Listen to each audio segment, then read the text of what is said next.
one of the most rewarding factors of contributing to a Roth IRA or converting a traditional IRA or an old 401k to a Roth is that you can completely get Uncle Sam off your back forever and enjoy tax-free growth along with tax-free income for the rest of your life. But, and Andrew, there's always a but, right? You have to follow the rules. And that's what we're going to talk about here in today's short educational video. A little rule known as the 5-year rule as it pertains to Roth IRAs. So let's go ahead and get started. Hi, my name is Carson Graves, President and CEO of the Retirement Education Center. And my name is Andrea, Director of Operations at the Retirement Education Center. And our goal for making these educational videos is to help to make the difficult and stressful process of retirement income planning simple. Yes, Andrea, and we do this by incorporating a team of expert advisors from certified financial analysts, certified financial planners, estate attorneys, insurance advisors, and other needed professionals to help us build a solid written plan that's going to help our clients have a roadmap on when, where, and how to take money from their retirement savings. For the best retirement income planning advice, please subscribe to our YouTube channel and hit the notifications bell to be notified when we upload new videos. So the 5-year rule applies in basically 3 situations, Andrea. It's Roth contributions, Roth conversions, and beneficiary IRAs. Understanding these situations will help you avoid paying taxes and even perhaps a 10% early withdrawal penalty. Because we want to talk about avoiding the 5-year rule and how to navigate that. And so, but before we get into our lesson, there's 2 rules that we always must give you. And what are those 2 rules, Andrea? Well, rule number 1 is to never run out of money. And rule number 2 is to never forget rule number 1. Yeah, so let's talk about what happens with the 5-year rule as it pertains to you contributing to a Roth IRA. So let's go ahead and talk about a Roth IRA and the 5-year rule. I want to first use the first example to talk about contributions to a Roth and what that actually means. So we're going to introduce our guy again, of course, Mr. I Don't Know. He always has a question on all our videos, so I'm sure we all know him very well by now. But let's just give this example when it comes to a Roth contribution. Let's take this 35-year-old person, a male, Mr. I Don't Know. He's going to make a Roth contribution of $4,000 in 2014 to his Roth IRA. In 2020, this Roth IRA has a balance now of $6,000. So then he decides he's going to close this account.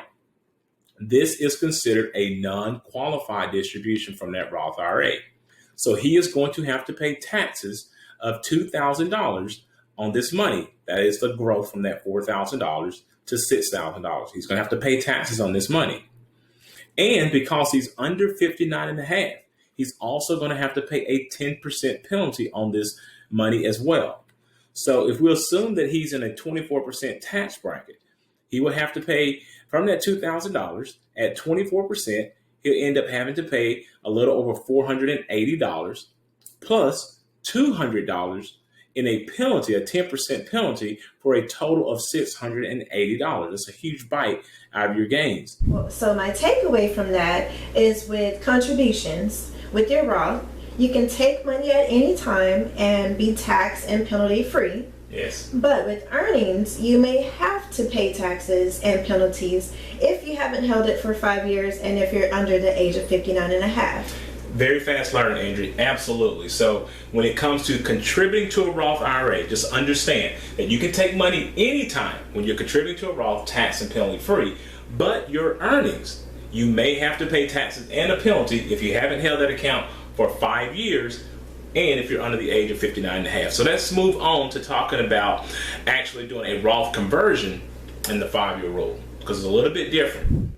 So now let's use our second example to talk about a Roth conversion. There is a difference. So when you're talking about a Roth conversion, our same guy, Mr. I Don't Know, is 35 years old. Now he has a $25,000 IRA that he's going to convert, and he did that in 2014 as well. So the full amount was included in his taxable income in 2014. Therefore, he doesn't owe any more taxes on that $25,000. In 2017, 3 years later, he decides that he's going to take $15,000 out of that particular Roth IRA. In this situation, he has no taxes because he's paid taxes on that $25,000. But this is still considered a non-qualified distribution. Therefore, because he's under the age of 59 and a half, and this account has not been held for at least 5 years, he's going to have to pay a 10% penalty on this distribution of $1,500. Again, not a very smart move. Okay, so with the second point you made is that with the conversion, you can keep the account for 5 years and you may be able to avoid a penalty of 10% or be 59 and a half years or older, right? Absolutely. So basically on a conversion, if you've held that account for 5 years or more, you will avoid a 10% penalty. Or if you're over the age of 59 and a half, you can take a distribution from that account and avoid that 10% penalty as well.